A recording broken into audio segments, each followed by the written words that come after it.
What even is Talamasca? Talamasca, which in Latin means animal mask.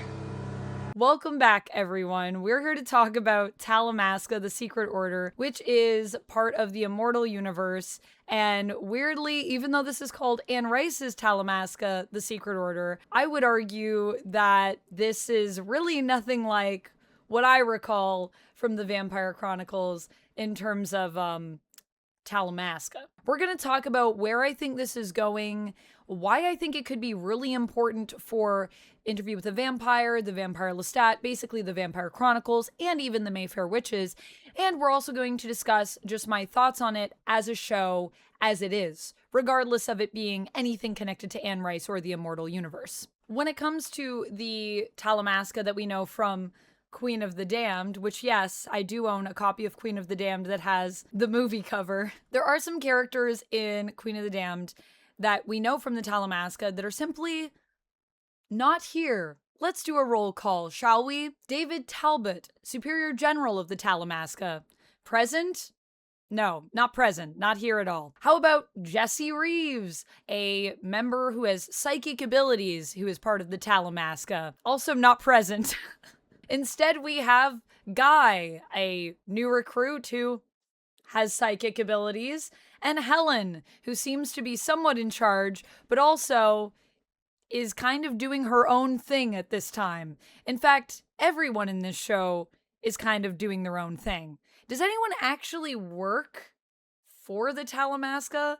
Or is everyone just constantly off on their own secret missions using the resources of the Talamasca? But we do have Raglan James, because Raglan James first appears in Interview with the Vampire in the show, and now here he is again in Talamasca, and he actually is Talamasca, or at least former Talamasca, appearing in The Tale of the Body Thief. So at least we got Raglan. I was expecting some of these characters to maybe appear. The positive side of Jesse not being here is there is a chance that if they decide to pull Jesse into the story, which for some stuff I think she would be an important character to have, there's a chance that I could still play Jesse in the Immortal Universe, because I don't think that she has appeared yet. Granted, I haven't watched Mayfair Witches, so if she's there, I'm SOL, I guess. Jesse, of course, was famously played by Marguerite Moreau in Queen of the Damned, and she is a character that I instantly kind of fell in love with in that movie. I still kind of want to do a cosplay of her from Queen of the Damned, with her in like the plaid dress, her goth look. Man, what a time. Also, Lestat is so emo in that movie. We're gonna have to do a whole video on that movie at some point. But getting back to Talamasca, the thing is I was a little worried because when they introduced us to Guy, I was worried that this was going to be a male version of Jesse. And that could still very well be something that we're doing. Of course, Guy also has a mystery in this show that is connected to his past, that is connected to his mother and his birth parents, which we don't really know about. And although he didn't go to live with a kind of mysterious aunt, he does have some family drama that we still have yet to uncover. So it is possible that he could be our stand-in for Jesse, and we could be building an alternate version of that character with Guy Anatole in this show. And it's also possible that Helen could be our kind of stand-in for David. I could definitely see some parallels between David and Helen, but we also do have someone that is running the Talamasca, who we see near the end of the show. It's a weird show because it has some cool stories, it has some cool mysteries, and I liked that element of it. But ultimately, it's not really connected to things in the same way that I was, I guess, hoping it would be. That is, unless what we're all thinking is true. There was a casting announcement for this show, and a person that I noticed in the trailer who is one of my favorite actors of all time, and that is Jason Schwartzman. I love Jason Schwartzman. Everything I've seen him in, I've absolutely adored him in. And he is in Talamasca playing a vampire named Burton. And many people online have the idea that Burton might not be exactly who he appears to be. After all, Burton really only appears in, I believe, the first or second episode of the show. He acts as kind of like a little bit of an inciting incident for Guy's character to actually get him in on the story of what the show does and where we go to and how we go to London, and then we're exploring the mystery of what's happening to the London branch of the Talamasca and this vampire named Jasper, who also not a character in the books that I'm aware of, but Burton is played by Jason Schwartzman. So for him to have such a small role in the show would kind of be a waste of Jason Schwartzman, right? Which is why, based on, I think, the casting and also based on the way that the character is written and the way that Jason Schwartzman plays the character, let's all not forget the moment where he mentions to Guy about how psychically, while he's looking at him, how clearly Guy needs to go shopping, that Burton is actually none other than Marius. Marius, for those that are aware from the books, is of course the creator of Armand. He's the maker of Armand.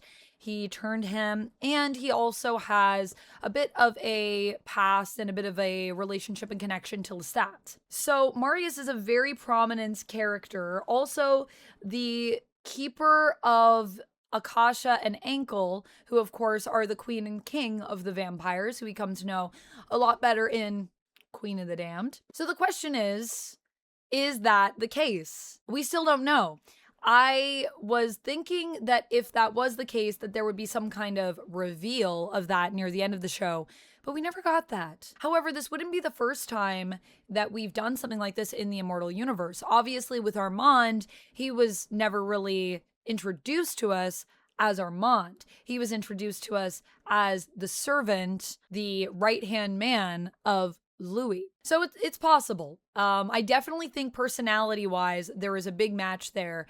And honestly, I would love if Jason Schwartzman turned out to be Marius, because it means we get more of him in the universe, and I think he would be a good cast for Marius. However, there isn't really much that connects this to the show at large, so I'm just not sure how many threads there are. The only things that we really get is we get the mention of the book, Interview with the Vampire, that of course Daniel Malloy wrote, who himself is now a vampire. Daniel does appear in the show, and of course the character who appears in Interview with the Vampire, who Daniel interacts with, Raglan James, also appears in the show and has a really fun interaction with Guy in one episode where, even though they're both Talamasca, they're doing kind of their own things and they end up teaming up, sort of, and then Raglan just sells Guy out. I loved all of that. I thought that was really, really fun.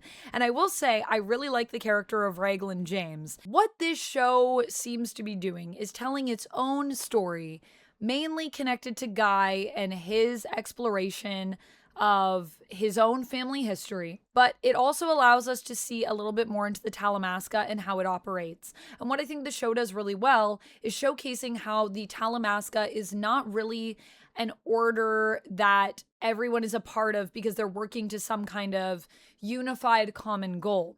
A lot of people join the Talamasca because they have their own motivations for joining the Talamasca.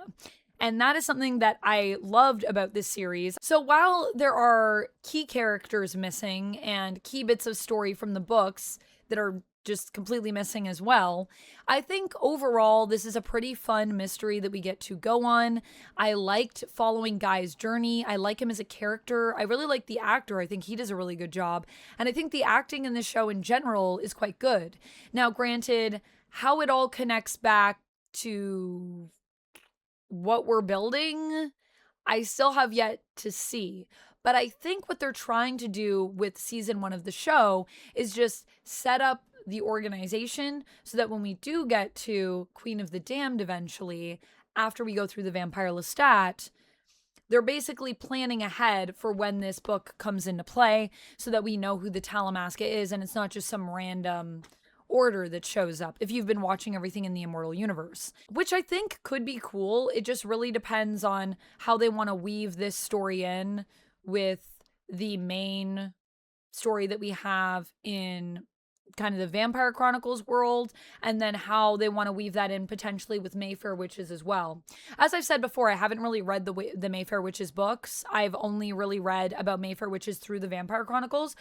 So I still am not sure how closely this could be connected, but there are witches that appear in Talamasca, the Secret Order in season 1, and there are vampires that appear. And I would be remiss if I didn't mention one of my favorite characters from this show, and that is Jasper, the vampire, who also gets involved with the Talamasca for his own motivations. He has his own relationship and connection to the Talamasca and has been on a journey to kind of expose them, it seems, for the shady kind of organization that they are. And I would agree that even in the books, sometimes the Talamasca is kind of shady. Also, what they ask of people, the fact that they ask you to give up your whole life, basically. You're not allowed to really interact with family. You have to be very removed from everyone in order to be a part of the order is pretty messed up. And then, of course, we have Helen's plotline where she and her sister were taken in and were basically experiments for the order, and then used as a chronicler, basically her sister being turned into a vampire so that she could be the chronicler of all of the Talamasca's supernatural lore that they'd been collecting and all the history, so that they wouldn't have to have books that could fall into the wrong hands. Which honestly is pretty messed up, to turn a person into a book and to just have them act as your source of knowledge forever. That's pretty messed up. But also, it does sound like something a Talamasca would do. Ultimately, the Talamasca is an organization that in the books is mainly focused on chronicling and observing supernatural events, but they don't really get involved in stuff. And that is something that I felt they pretty much stuck to in the show, although there are some characters that want to get more involved, and that's where trouble comes from in this series. I liked how it's also a bit of a spy show. I think it's cool that everyone's basically backstabbing everyone. That was really fun and exciting, but it doesn't have the same draw as Interview with the Vampire for me, because while it does a good job of showcasing what the Talamasca represents, it doesn't really get into the nitty-gritty of the story and showcase it in a way that is both new, exciting, interesting, and true to the text, which is what I love about Interview with a Vampire. It seems to be maintaining the soul of the story and the characters while also giving us a unique kind of perspective on these stories and modernizing them for a new audience. And this show is really just doing its own thing. So even though there's a lot to enjoy about it, I would say for me, on a scale of the movie Queen of the Damned to Interview with the Vampire, which I think is one of the best adaptations we've had. And like I said, I did like Queen of the Damned. I just don't think it's the best adaptation in terms of the movie. I guess I would probably put it just a little bit above Queen of the Damned because it is part of the Immortal Universe, and I'm still confident that it can tie in a way that feels really satisfying, that also allows us to showcase some of the amazing stories involving the Talamasca from the books. But right now, I'm not seeing it as much. So that's kind of where I stand with on this one. It was a fun watch, and I really do hope they get a second season, because the way that they leave the show with Guy going off with Doris or Rose, everyone has like multiple names in this show, with him going off with Helen's sister to try to find his mom at the end of the series. I think that's a really cool setup for season 2. And hopefully I'll also get to do some book reviews here, and we can go in and talk about the books themselves, because I would love to do that. I'm already trying to set up for this year doing a book club over on my Patreon where we can actually read through the Vampire Chronicles from the beginning again, even though I'm partway through a reading right now. I'm just going to restart. So if that's a thing that interests you, make sure you check that out. I hope you enjoyed hearing my thoughts on this show. I did enjoy it. It's not my favorite thing that I've seen so far. And next up is going to be Mayfair Witches, which I don't know where I'm going to stand on that. And I don't have a ton of experience with the Mayfair Witches. So let me know in the comments if you feel it's best I go into Mayfair Witches more cold and don't try to read any of the books, or if you feel that I should try to like read the books while watching or go back and read the books a little bit before I jump into the show. I want to know what you want to see. And I want to know what you think is the best experience. And I know some of you love Mayfair Witches, and I know some of you do not like Mayfair Witches. So let me know your thoughts on that, and also your thoughts on the Talamasca down in the comments below. I'll see you down there, and until next time, friends, as always, stay nerdy. Bye! And if you like when I review things from the immortal universe, if you've missed my reviews on Interview with the Vampire, oh my goodness, you need to check it out. Seriously.